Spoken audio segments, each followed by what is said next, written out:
السلام علیکم ورحمۃ اللہ وبرکاتہ۔ اعوذ باللہ من الشیطان الرجیم، بسم اللہ الرحمن الرحیم۔ ولولا فضل اللہ علیک ورحمتہ لہمت طائفۃ منہم ان یضلوک وما یضلون الا انفسهم وما یضرونک من شیء وانزل اللہ علیک الکتاب والحکمۃ وعلمک ما لم تکن تعلم وَكَانَ فَضْلُ اللَّهِ عَلَيْكَ عَظِيمًا۔ اور اے محمد صلی اللہ علیہ وسلم، اگر آپ پر اللہ تبارک و تعالیٰ کا فضل اور اس کی رحمت نہ ہوتی تو البتہ ان میں کا ایک گروہ، ان لوگوں کی ایک جماعت آپ کو بہکا دیتی، اور وہ لوگ آپ کو ہرگز گمراہ نہیں کرتے مگر اپنے آپ کو ہی گمراہ کرتے، اور وہ لوگ آپ کو کچھ بھی نقصان نہیں پہنچا سکتے۔ اور اے محمد صلی اللہ علیہ وسلم، اللہ تبارک و تعالیٰ نے آپ کے اوپر کتاب اور حکمت نازل فرمائی، وَعَلَّمَكَ مَا لَمْ تَكُنْ تَعْلَمْ، اور جو کچھ آپ نہیں جانتے تھے اللہ تبارک و تعالیٰ نے وہ آپ کو سکھلایا۔ وَكَانَ فَضْلُ اللَّهِ عَلَيْكَ عَظِيمًا، اور اللہ تبارک و تعالیٰ پر اللہ تبارک و تعالیٰ کا آپ کے اوپر بہت بڑا فضل ہے۔ معزز سامعین کرام، سورۃ النساء، سورہ نمبر 4، اور اسی صورت سے ابھی آپ کے سامنے آیت نمبر 113 تلاوت کی گئی، اور آیت کریمہ کا ترجمہ بھی آپ کے سامنے پیش کیا گیا۔ سامعین کرام، اس آیت کریمہ میں اللہ تبارک و تعالیٰ کا وہ خاص فضل جو انبیاء علیہ السلام کے اوپر ہوتا ہے، یعنی انبیاء علیہ السلام کی حفاظت اور نگرانی کا جو خاص فضل ہے، جو اللہ تبارک و تعالیٰ کے فضل و کرم کا ایک خاص مظہر ہے، اس کو اللہ تبارک و تعالیٰ نے اس آیت کریمہ میں بیان فرمایا ہے۔ آپ کو یاد ہوگا اس سے پہلے جو 2 درس ہم نے آپ کے سامنے پیش کیے ہیں، آیت نمبر 105 سے جو درس کا سلسلہ شروع ہوا ہے، اس میں ہم نے آپ کے سامنے یہ بات واضح طور پر بتلائی تھی کہ مدینے کے انصار کے قبیلے کے ایک خاندان بنو ظفر، اس کا ایک آدمی بشیر بن ابیرق، اس نے چوری کیا ایک آدمی کے گھر میں آٹے کا ایک تھیلا اور ایک زرہ چرائی، اور وہاں سے نکلا تو اس کو اپنے گھر میں رکھنے کے بجائے اس کو سیدھے جا کر کے امانت کے طور پر ایک یہودی کے یہاں رکھوا دیا۔ اور میں نے یہ بھی بتلایا تھا کہ روایتوں میں آتا ہے کہ جو آٹے کی بوری تھی، جو تھیلا تھا، وہ تھوڑا پھٹا ہوا تھا، جس میں سے آٹا گرتا ہوا چلا گیا، جس کا سہارا لے کر کے جن لوگوں کے گھر سے چوری ہوئی تھی انہوں نے پوچھا کیا کہ میرا سامان لے کر کے کہاں گیا ہے، تو پہلے بشیر بن ابیرق کے گھر پہ پہنچے اور وہاں پر پوچھا تو ان لوگوں نے انکار کر دیا، وہ لوگ مکر گئے۔ بعد میں جب یہودی کے یہاں گئے تو وہاں پر پتہ چلا کہ اس طرح کا سامان ہے، مگر انہی لوگوں نے اس کو یہاں پر امانت رکھوایا ہے۔ بعد میں یہ مقدمہ نبی اکرم صلی اللہ علیہ وسلم کی خدمت میں گیا تو بشیر بن ابیرق کے خاندان والوں نے،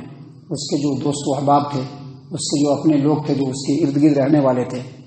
ان لوگوں نے نبی اکرم صلی اللہ علیہ وسلم کے سامنے آ کر کے بشیر بن ابیرق کی پوری حمایت کرنا شروع کر دی کہ نہیں، اس نے چوری نہیں کیا ہے، یعنی چوری کا جو لفظ ہے اس کو بیچ سے نکال دیا، اور وہ سامان ہم لوگ جانتے بھی نہیں ہیں۔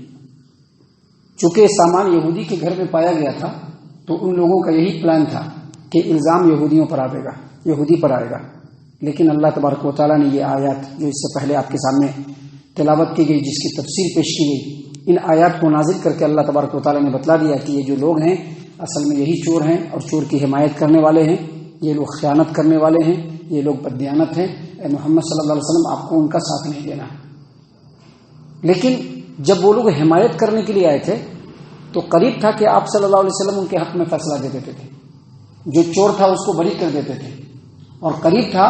کہ جس نے چوری نہیں کی تھی، جس کے گھر میں سامان برآمد ہوا تھا، اللہ کے رسول صلی اللہ علیہ وسلم اس کے اوپر چوری کا الزام لگوا دیتے تھے، کیونکہ وہ لوگ وہی چاہ رہے تھے کہ نبی صلی اللہ علیہ وسلم چوری کا جرم جو ہے وہ اس کے اوپر ثابت کر دیں۔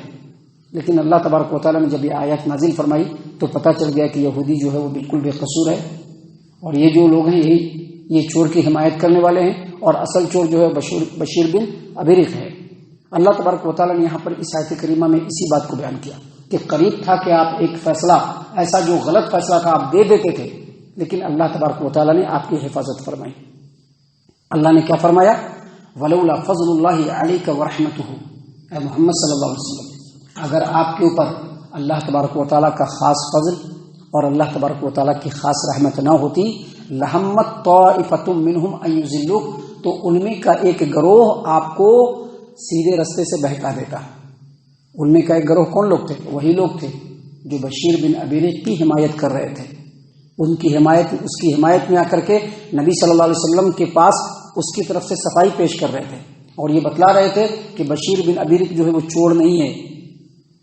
اس کو اس الزام سے بری کیا جائے۔ اللہ تبارک و تعالیٰ نے کہا کہ قریب تھا کہ وہ لوگ آپ کو بہکا دیتے، لیکن اے محمد صلی اللہ علیہ وسلم، اللہ تبارک و تعالیٰ کا فضل اور اللہ کی رحمت آپ کے اوپر تھی کہ اللہ نے آپ کو اس سے بچا لیا۔ اور دراصل یہ وہ خاص فضل ہے جو اللہ تبارک و تعالیٰ انبیاء علیہ السلام پر کرتا ہے، ہر دور میں کیا اللہ تبارک و تعالیٰ نے۔ اور اس کے بعد اللہ تبارک و تعالیٰ نے فرمایا کہ وما یضلون الا انفسهم، گمراہ کرنے کے لیے آپ کو آئے تھے، بہکانے کے لیے آپ کو آئے تھے، لیکن وہ اپنے آپ کو بہکا رہے ہیں، آپ کو بہکا نہیں رہے ہیں، بلکہ اپنے آپ کو بہکا رہے ہیں۔ یاد رکھیے آج کی ڈیٹ میں بھی حق کے راستے سے کوئی بھی کسی کو گمراہ کرتا ہے تو دراصل وہ اپنے آپ کو گمراہ کر رہا ہے۔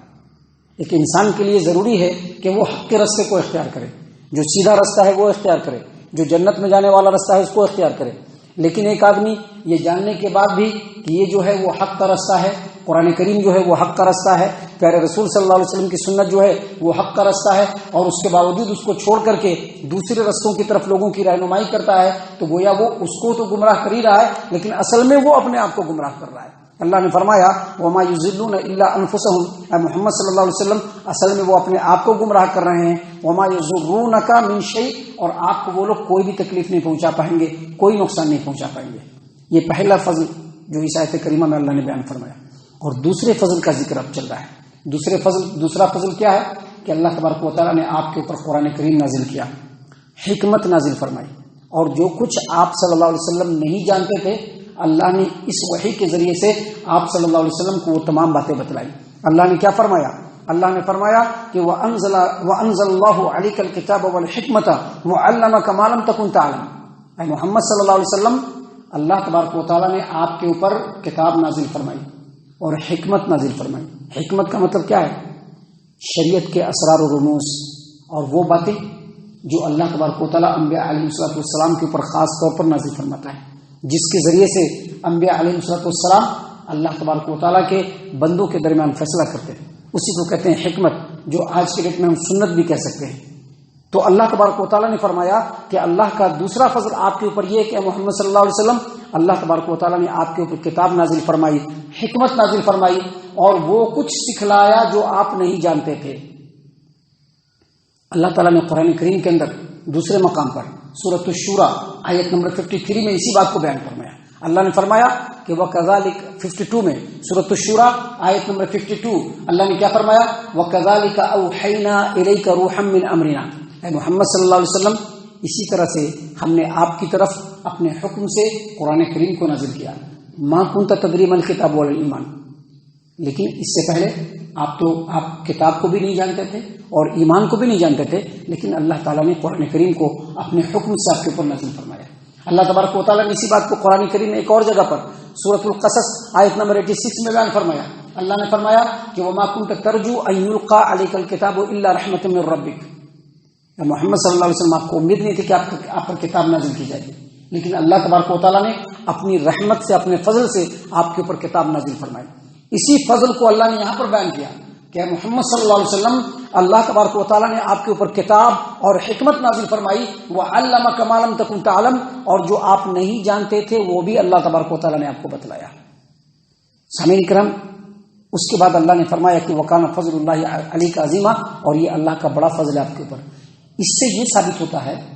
کہ اللہ تبارک و تعالیٰ نے آپ پر کتاب نازل فرمائی، حکمت نازل فرمائی، اور جو آپ نہیں جانتے تھے اللہ تبارک و تعالیٰ نے وہ بات آپ کو بتلایا۔ اس کا مطلب کیا ہے؟ اس کا مطلب یہ ہے کہ یہ اس بات کی دلیل ہے کہ اللہ کے رسول صلی اللہ علیہ وسلم عالم الغیب نہیں تھے۔ عالم الغیب صرف اللہ تعالیٰ۔ بہت سارے لوگ کہتے ہیں کہ نبی صلی اللہ علیہ وسلم عالم الغیب، اور اس کی دلیل میں کیا پیش کرتے ہیں کہ جو چیز نہیں ہوا تھا ان تمام باتوں کی خبر دی اللہ کے رسول صلی اللہ علیہ وسلم نے، جیسے اویس القرنی کی خبر دی، جیسے قیامت کی خبر دی، قیامت کے احوال کی خبر دی کہ قیامت کے قریب کیا ہونے والا ہے۔ تو یہ تمام باتیں اللہ تبارک و تعالیٰ نے وحی کے ذریعے سے آپ کو بتلایا۔ جو عالم الغیب ہوتا ہے اس کو کسی سے کچھ بھی سیکھنے کی ضرورت نہیں ہے۔ اللہ تبارک و تعالیٰ عالم الغیب ہے، اللہ تبارک و تعالیٰ کو کسی سے کچھ بھی سیکھنے کی ضرورت نہیں، لیکن جو جانکاری کہیں سے لیتا ہے، مثلا وحی کے ذریعے سے اس نے جانکاری لیا، اب ایک عالم قرآن کریم پڑھتا ہے، اس کے ذریعے سے بہت ساری باتیں معلوم ہوتی ہیں، حدیث کے ذریعے سے اس کو بہت ساری باتیں معلوم ہوتی ہیں، پھر وہی بات ایک عالم اپنے بیان میں لوگوں کو بتلاتا ہے، تو کیا سارے لوگ عالم الغیب ہو گئے؟ نہیں، عالم الغیب وہ ہوگا جس کے جانکاری کا کوئی سورس نہیں، وہ خود سے سب کچھ جانتا، اور یہ اللہ کے علاوہ اور کوئی دوسرا نہیں ہے۔ گویا اس آیت کریمہ کے اس ٹکڑے کے ذریعے سے اللہ نے یہ بھی بتلایا ہے کہ محمد صلی اللہ علیہ وسلم جو نہیں جانتے تھے وہ تمام باتیں اللہ نے ان کو سکھلائی ہے، وہ عالم الغیب نہیں تھے، عالم الغیب صرف اللہ تبارک و تعالیٰ کی ذات گرامی ہے۔ محترم سامعین کرام،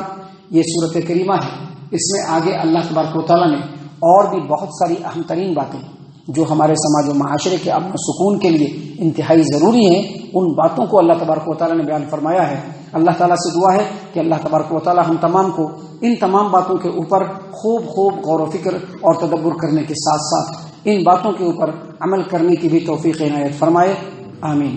اللہ تعالیٰ ہم تمام کو صحیح معنوں میں پکا سچا مومن مسلمان بنائے، اللہ اور اس کے رسول صلی اللہ علیہ وسلم کی اطاعت و فرما برداری کرنے والا بنائے، صحابہ کرام رضی اللہ عنہم کے طریقے پر چلنے والا بنائے، جنت الفردوس میں جگہ عطا فرمائے۔ اے اللہ ہم تمام کو جہنم سے پناہ دے، اے رب العالمین ہم تمام کو جہنم سے پناہ دے، اے مالک الملک ہم تمام کو جہنم سے پناہ دے، آمین یا رب العالمین۔ لا علينا الا البلاغ المبين۔